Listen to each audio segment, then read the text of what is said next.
It was the clear and chilly morning of April 19th, 1775, in the town of Lexington, Massachusetts. British and American forces had both gathered without violence to fulfill their own goals, but suddenly a shot rang out, the sound of the last straw breaking the camel's back, the sound of one soldier's reaction to the hate he had stored for his brethren across the sea. This was the shot heard round the world, which began the events now known as the Revolutionary War, and all it took was the will of a single man. Following the small battles at Lexington and then at Concord, the Massachusetts Congress formed a ragtag bunch of gun-toting civilians that just happened to be over 1,300 men strong. The Massachusetts Army marched to Fort Ticonderoga in New York, where it defeated British forces and gained cannons and other weapons for the American cause. Of course, it was not quite the American cause yet, as the fight was limited to Massachusetts. However, this would soon change. On June 15, 1775, the Second Continental Congress established the Continental Army, a massive militia that combined the forces of all the colonies. This, in itself, was a sort of reform, as such military collaboration between the colonies was unprecedented. George Washington was chosen to helm the Continental Army. The Continental Army had its first outing at the Battle of Bunker Hill, which, curiously, was not fought on Bunker Hill, but on the neighboring Breed's Hill. The colonists held the hill through two waves of British troops, abandoning the position during the British contingent's third strike. However, by this time the British had suffered a loss of almost half of their forces participating in the battle. After utterly failing to achieve a reaction for peace with the Olive Branch Petition, the Continental Congress sent their army to Boston. There it used the cannons taken earlier from Ticonderoga to help a group of Massachusetts colonists liberate the city from the British.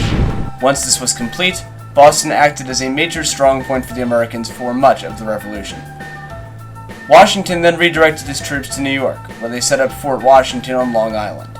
However, when the British fleet arrived, its force more than doubled the number of soldiers at Fort Washington.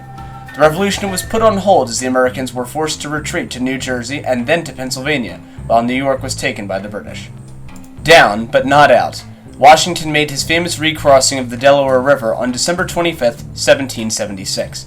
Upon landing, he captured and killed over 1,000 sleeping British soldiers and German mercenaries called Hessians in the Battle of Trenton. After this, Washington struck a strong blow against the British by decisively winning the Battle of Princeton. The next key battle came nearly a year later, although there were many small battles in between. In a 3-day series of events, American forces led by General Horatio Gates defeated British troops led by General John Burgoyne in the Battle of Saratoga.